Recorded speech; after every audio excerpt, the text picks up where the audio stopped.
आज आपके हाथ में जो स्मार्टफोन है वो दुनिया का सबसे खतरनाक हथियार बन चुका है। हम अक्सर सुनते हैं कि डेटा ही भविष्य है, डेटा ही सब कुछ है।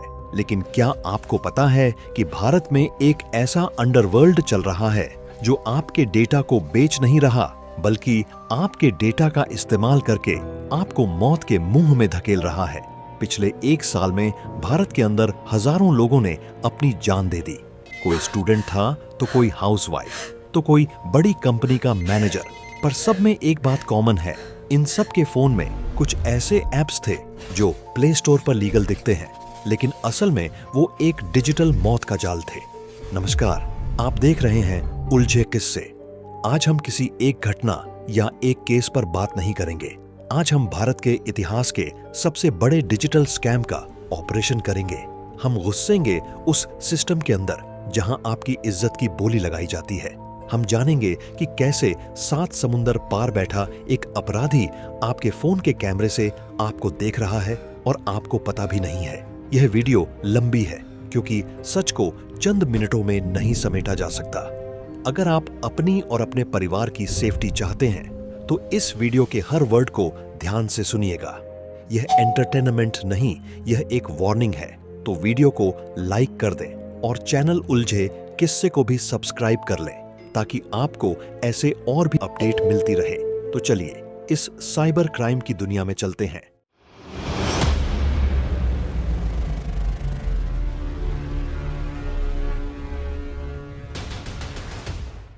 अपराध की शुरुआत होती है लालच और मजबूरी से। भारत का मध्यम वर्ग हमेशा आर्थिक दबाव में रहता है। महीने के आखिरी दिनों में जब जेब खाली होती है तब सोशल मीडिया पर आपको एक विज्ञापन दिखता है, 5 मिनट में लोन। कोई कागज नहीं, कोई सिबिल स्कोर नहीं, बस आधार कार्ड दो और 10,000 ले जाओ। ये लाइन पढ़कर किसी भी जरूरतमंद इंसान का दिमाग काम करना बंद कर देता है। उसे लगता है कि भगवान ने उसकी सुन ली। वो उस लिंक पर क्लिक करता है, वो एक ऐप डाउनलोड करता है। ऐप का नाम कुछ भी हो सकता है, जैसे crazy cash, rocket loan, easy money. नाम अलग हैं, लेकिन इनका डीएनए एक ही है।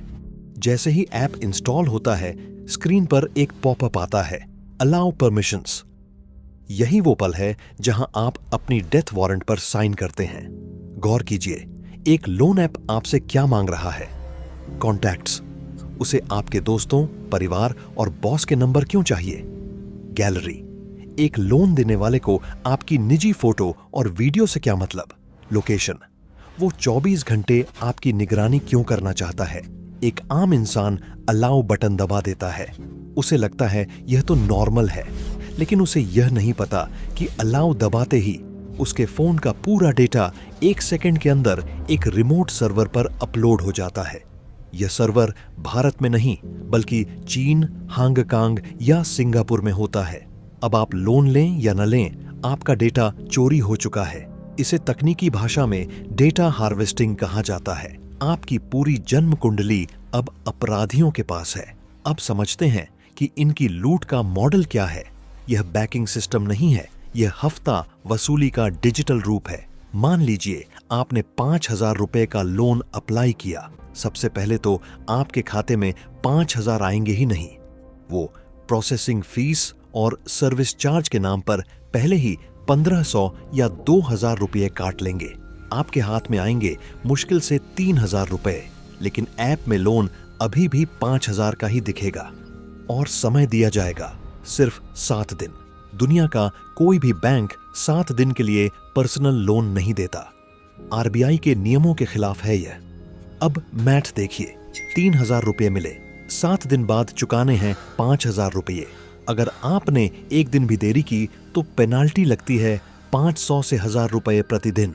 अगर हम इसका सालाना ब्याज जोड़ें तो यह 2,000% से भी ज्यादा होता है। पुराने जमाने के साहूकार भी इतना ब्याज नहीं लेते थे। यह सिस्टम डिजाइन ही ऐसे किया गया है कि आप पैसा न चुका पाएं।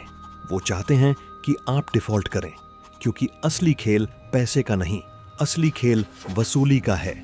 लोन लेने के 5वें दिन से ही आपके पास कॉल आने शुरू हो जाते हैं। शुरुआत में एक कंप्यूटराइज्ड आवाज आती है, लेकिन छठे और 7वें दिन असली गैंगस्टर एक्टिव हो जाते हैं। इन कॉल सेंटर्स को रिकवरी एजेंसी कहना गलत होगा। यह टॉर्चर चैम्बर्स है। यहाँ काम करने वाले लड़के और लड़कियों को खास ट्रेनिंग दी जाती है कि इंसान को मेंटली कैसे तोड़ना है। इनके पास एक डैशबोर्ड होता है जिसमें आपकी सारी जानकारी होती है। ये सबसे पहले आपको फोन करते हैं और गालियां देते हैं। अगर आप डर गए और पैसा दे दिया तो ठीक, लेकिन अगर आपने कहा कि अभी पैसे नहीं हैं, तो यह अपना अगला हथियार निकालते हैं। वो है व्हाट्सएप ग्रुप और मॉर्फिंग। ये अपराधी आपकी गैलरी से आपकी फोटो उठाते हैं, फिर आर्टिफिशियल इंटेलिजेंस या फोटोशॉप का इस्तेमाल करके आपके चेहरे को किसी नेक्ड बॉडी पर लगा देते हैं। फिर वो एक व्हाट्सएप ग्रुप बनाते हैं। उस ग्रुप में आपके फादर को, आपकी मदर को, आपकी सिस्टर को, आपके बॉस को और आपके फ्रेंड्स ऐड करते हैं। ग्रुप का नाम रखा जाता है फ्रॉड या चोर, और फिर उस ग्रुप में वो गंदी फोटो भेज दी जाती है। नीचे लिखा जाता है कि इस आदमी ने पैसा चुराया है, यह रेपिस्ट है, यह ड्रग डीलर है। जरा सोचिए उस इंसान की मानसिक हालत के बारे में। समाज में बदनामी के डर से वो इंसान टूट जाता है। वो कहीं से भी चोरी करके, घर बेचकर, गहने गिरवी रखकर उनको पैसा देता है। लेकिन रुकिए, क्या आपको लगता है पैसा देने से बात खत्म हो गई? यही आपकी सबसे बड़ी गलतफहमी है। जैसे ही आप पैसा देते हैं, आप उनकी नजर में एक इजी टारगेट या दुधारू गाय बन जाते हैं। 10 मिनट बाद आपको किसी दूसरे अनजान ऐप से मैसेज आएगा, तुम्हारा लोन बाकी है। आप कहेंगे मैंने तो दे दिया। वो कहेंगे वो तो ब्याज था, मूल रकम तो बाकी है। और यह सिलसिला तब तक चलता है जब तक इंसान या तो कंगाल नहीं हो जाता या अपनी जान नहीं दे देता। अब सवाल यह आता है कि आखिर ये लोग हैं कौन? पुलिस इन्हें पकड़ क्यों नहीं पाती? यह इतना आसान नहीं है। यह एक इंटरनेशनल सिंडिकेट है जिसे कई लेयर्स में छिपाया गया है। चलिए इसकी परतें खोलते हैं। Layer 1, recovery agents. सबसे नीचे आते हैं कॉल सेंटर में बैठे लोग। ये अक्सर गुरुग्राम, नोएडा, बेंगलुरु या पुणे के किसी छोटे से ऑफिस या बेसमेंट में काम करते हैं। इन्हें सिर्फ कमीशन से मतलब है। पुलिस अक्सर इन्हीं को पकड़ती है, लेकिन ये सिर्फ प्यादे हैं। Layer 2, dummy director. इन फर्जी कंपनियों को रजिस्टर कराने के लिए किसी भारतीय का होना जरूरी है। तो ये अपराधी क्या करते हैं? ये किसी गरीब रिक्शा वाले, मजदूर या सब्जी वाले को पकड़ते हैं। उसे 10 से 20 हजार रुपए देते हैं और उसके आधार कार्ड, पैन कार्ड पर कंपनी खोल लेते हैं। वो गरीब आदमी कंपनी का डायरेक्टर बन जाता है। उसे पता भी नहीं होता कि उसके नाम पर करोड़ों का घोटाला हो रहा है। Layer 3, mastermind. इस पूरे खेल का रिमोट कंट्रोल चीन, हांगकांग या दुबई में बैठे आकाओं के पास है। ऐप बनाने की टेक्नोलॉजी, डेटा स्टोरेज का सर्वर और असली पैसा सब कुछ भारत के बाहर है। भारत में बैठे लोग सिर्फ उनके इशारों पर नाचने वाली कठपुतलियां हैं। जब आप डरकर भीम यूपीआई या गूगल पे से पैसा भेजते हैं, तो वो पैसा कहां जाता है? वो पैसा कभी भी कंपनी के सीधे खाते में नहीं जाता। वो पैसा जाता है म्यूल अकाउंट्स में। ये खच्चर खाते म्यूल अकाउंट्स होते हैं, यानी वो खाते जो किराए पर लिए गए हैं। स्कैमर्स टेलीग्राम पर ऐसे लोगों को ढूंढते हैं जो चंद पैसों के लिए अपना बैंक खाता इस्तेमाल करने दें। जैसे ही आप 5,000 रुपए भेजते हैं, वो पैसा एक खाते से दूसरे, दूसरे से तीसरे और तीसरे से चौथे खाते में पलक झपकते ही ट्रांसफर होता है। इसे लेयरिंग कहते हैं। और अंत में उस पैसे से USDT या बिटकॉइन क्रिप्टो करेंसी खरीद ली जाती है। जैसे ही पैसा क्रिप्टो बना, वो भारत के बैंकिंग सिस्टम से गायब हो गया। अब वो पैसा चीन पहुंच चुका है। पुलिस बैंक खाते फ्रीज करती रह जाती है, लेकिन तब तक चिड़िया खेत चुक चुकी होती है। हमारे देश में कानून है, लेकिन टेक्नोलॉजी कानून से 4 कदम आगे चल रही है। भारतीय रिजर्व बैंक ने सख्त नियम बनाए हैं कि केवल रजिस्टर्ड NBFC ही लोन दे सकते हैं। ये चाइनीज ऐप्स क्या करते हैं? ये भारत की छोटी मोटी फाइनेंस कंपनियों के पास जाते हैं और उनका लाइसेंस किराए पर ले लेते हैं।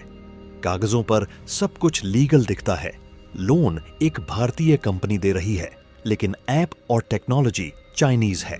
जब पुलिस के पास आप शिकायत लेकर जाते हैं तो कई बार पुलिस भी आपकी मदद नहीं कर पाती, क्योंकि अपराधी का सर्वर दूसरे देश में है। पुलिस के जरिस्डिक्शन की सीमाएं आ जाती हैं और इसी कमी का फायदा यह डिजिटल डकैत उठाते हैं। गूगल प्ले स्टोर की भी इसमें बहुत बड़ी लापरवाही रही है। हालांकि अब गूगल ने हजारों ऐप्स को हटाया है, लेकिन आज भी एक ऐप हटता है तो कल दूसरा नए नाम से आ जाता है। यह चूहे बिल्ली का खेल है जो खत्म होने का नाम नहीं ले रहा। समस्या बहुत गंभीर है, लेकिन इसका मतलब यह नहीं कि हम हार मान लें। अगर आप या आपका कोई जानने वाला इस जाल में फंस गया है तो आपको क्या करना है, ध्यान से सुनिए, यह आपकी जिंदगी बचा सकता है। स्टेप 1, डरना बंद करें। इन स्कैमर्स का सबसे बड़ा हथियार आपका डर है। वो जानते हैं कि आप बदनामी से डरते हैं। जिस पल आप डरना छोड़ देंगे, वो आपका कुछ नहीं बिगाड़ पाएंगे। याद रखिए, वो अपराधी हैं, आप नहीं। गलती उन्होंने की है, आपने नहीं। स्टेप 2, पैसा देना तुरंत बंद करें। चाहे वो आसमान सिर पर उठा लें, 1 रुपया भी और नहीं देना है। आप जितना देंगे वो उतना और निचोड़ेंगे। यह कुआं कभी नहीं भरता। यह मत सोचिए कि यह आखिरी पेमेंट है, वो आखिरी पेमेंट कभी नहीं आएगी। स्टेप 3, ऐप डिलीट और फैक्ट्री रीसेट।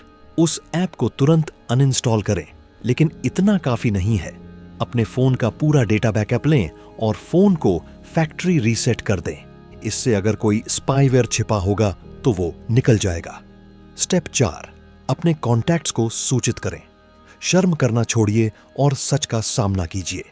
एक मैसेज टाइप करें, दोस्तों, मेरा फोन हैक हो गया है और कुछ अपराधी मेरी एडिट की हुई फोटो भेजकर पैसे मांग रहे हैं। कृपया ऐसे किसी मैसेज पर भरोसा न करें और गाली देकर ब्लॉक करें। यकीन मानिए, जब आप सच बोलते हैं तो लोग आपका मजाक नहीं उड़ाते, बल्कि आपका साथ देते हैं। स्टेप 5, साइबर शिकायत। घर बैठे 1930 डायल करें। यह नेशनल साइबर क्राइम हेल्पलाइन है। इसके अलावा cybercrime.gov.in पर शिकायत दर्ज करें। आपके पास FIR की कॉपी होनी चाहिए, ताकि कल को अगर वो आपकी फोटो वायरल भी करे तो आप साबित कर सके कि आप ब्लैकमेलिंग का शिकार हुए हैं। दोस्तों, तकनीक ने हमें बहुत ताकत दी है, लेकिन इसने हमें कमजोर भी बनाया है। ये लोन ऐप्स सिर्फ पैसा नहीं लूट रहे, ये भारत के आत्मसम्मान पर हमला कर रहे हैं। 5,000 या 10,000 रुपए के लिए किसी की जान चली जाना हमारे समाज के लिए शर्म की बात है। मेरी आपसे हाथ जोड़कर विनती है, जरूरत कितनी भी बड़ी क्यों न हो, कभी भी किसी अनजान ऐप से लोन मत लीजिए। दोस्तों से मांग लीजिए, लेकिन इस डिजिटल दलदल में पैर मत रखिए। और सबसे जरूरी बात, इस वीडियो को शेयर कीजिए, आपके परिवार के व्हाट्सएप ग्रुप में, आपके ऑफिस के ग्रुप में। क्या पता आपका एक शेयर किसी ऐसे इंसान की जान बचा ले जो आज रात आत्महत्या करने की सोच रहा हो। जागरूक बनिए, सुरक्षित रहिए।